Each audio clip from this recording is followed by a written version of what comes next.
আসসালামু আলাইকুম। গত ২ দিন ধরে ফেসবুকে ঢুকতে পারতেছি না। এক শ্রেণীর লোক আছে, তারা বলতেছে যে জামাত শিবির রাজাকার এই মুহূর্তে বাংলা স্যার। আজকে মূলত হাজির হয়েছি এই রাজাকারের ব্যাখ্যা নিয়ে। তার আগেই শুরুতে আমরা একটা ভিডিও দেখে আসি।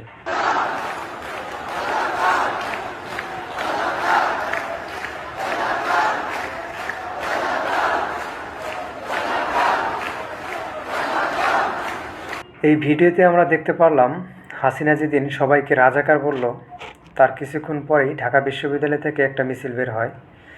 তার কিছুক্ষণের মধ্যেই সারা বাংলাদেশে সবাই একযোগে মিছিল করতেছে এবং সেখানে সবাই বলতেছে যে তুমি কে আমি কে, রাজাকার রাজাকার। এবং সেখানে সবাই স্বীকার করে নিচ্ছে যে আমি রাজাকার। এখন আমার প্রশ্ন হলো, সেই মিছিলে কি বিএনপির লোক ছিল না?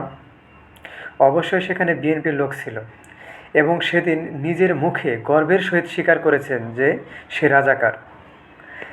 আর আজকে আপনারা বলতেছেন যে যারা রাজাকার তারা এই মুহূর্তে বাংলা স্যার। আমার প্রশ্ন হলো যে সবার আগে যদি দেশ ছাড়া উচিত হয় তাহলে তো আপনার ছাড়া উচিত, কারণ আপনি সেদিন নিজের মুখে স্বীকার করছেন যে আপনি রাজাকার।